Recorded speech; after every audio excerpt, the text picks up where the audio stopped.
Why did Ahsoka wait so long to search for Ezra, and why didn't Ezra return to Lothal? I speculate on these questions and more, but first, today is Rebels Remembered Day. On March 5th, 2018, Star Wars Rebels came to an amazing conclusion. And what better way to celebrate this anniversary than some Rebels speculation? Let's start by trying to answer the question, why does Ahsoka Tano wait until after the Galactic Civil War to search for Ezra? Well, if we really want to know why Ahsoka waited so long to search for Ezra, we need to start by looking at how she has changed during Star Wars Rebels. We know during the Rebels epilogue she looks far more powerful now, but what exactly does that mean? Well, as a Force user, if she has become more powerful, then it is most likely because she has become more in tune with the Force. She's able to listen to the Force. Dave Filoni has mentioned in the past during an interview with the Forcecast podcast that Qui-Gon was able to listen to the will of the Force. His connection to the Force is why he was able to manifest into a Force ghost. So despite the fact that Ahsoka isn't a Jedi anymore, I believe she's learned to listen to the Force as well,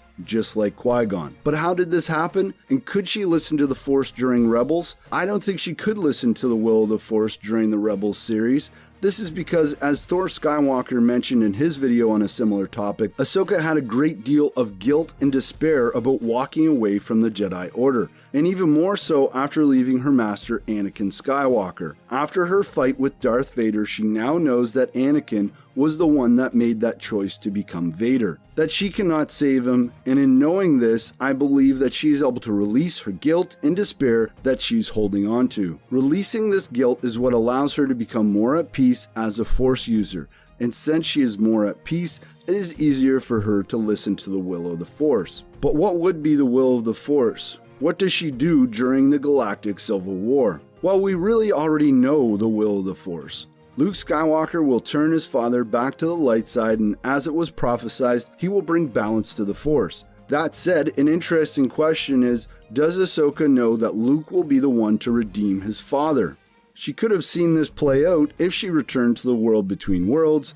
Maybe she had a Force vision, or maybe she is able to listen to the Force and comes to the realization that this isn't her fight, that she might not actually even supposed to be alive at this point in the timeline, and that she could throw off the series of events that we see unfold in Return of the Jedi. And because of this realization, she exiles herself. And once those events unfold and Luke Skywalker is able to defeat the Emperor, she knows that it's time to come out of her self-imposed exile to find Ezra Bridger. And she knows this because she has become a Force user that can listen to the Force. The big question is, what will Ezra, Ahsoka, and Sabine be doing once they reunite? What does the Force have planned for them? and now let's move on to some great community speculation on why Ezra wasn't able to make it back to Lothal during the Galactic Civil War. What stopped Ezra Bridger from returning to Lothal? At this point in the timeline, he is a driven and powerful Jedi. So what happened after his Purgle-powered hyperspace jump with the Chimera and Thrawn? Well, today I share your comments on the topic, and I'm super excited to share some fresh thoughts on this idea. First up here is RS and Did Monkey had a similar idea. They said, like Luke Skywalker in the new trilogy, Ezra has retreated into seclusion. He has chosen to step away from the events of the Galactic Civil War. It is possible an experience in the world between worlds that we were not shown in the episode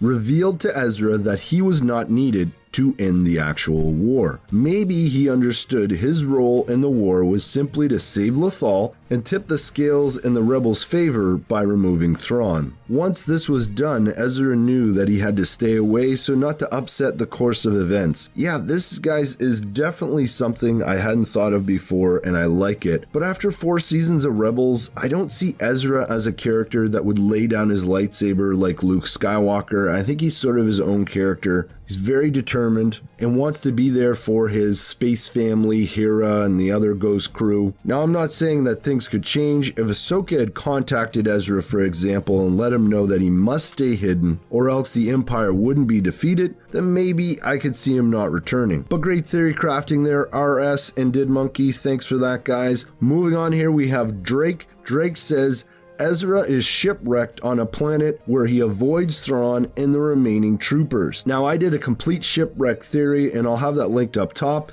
and at the end of this video, but this is a new take on the theory, and I like it. I had proposed that Ezra and Thrawn would be shipwrecked and have to work together to get off the planet, but what if Ezra escapes from the Star Destroyer after it crashes, and Thrawn and the remaining Imperials are trying to track him down? I really like that idea, Drake. Thanks for sharing it in the comments. Next up is Dylan. He says, maybe Ezra felt like he was a target of the Emperor, and if he returned back to the known galaxy, the Emperor would follow up on him. And yeah, that, Dylan, could be how the Emperor avoided defeat from the Alliance, as we mentioned earlier. Maybe Ezra did need to stay away from the known galaxy so that the Emperor didn't take him on as a new apprentice. Very cool. Next up here, we have Aligna Sky. Thank you for your support on Twitter. And she says, I like the idea that Ezra met a Jedi in the unknown regions. In Legends, there were several nomadic Jedi who went where they were needed instead of where the Jedi Order told them to go. It could also be possible that an old splinter group of the Jedi Order was hidden somewhere in the unknown regions, which followed the old Jedi code and operated unknown to the Jedi Order. And yeah, I absolutely love this idea.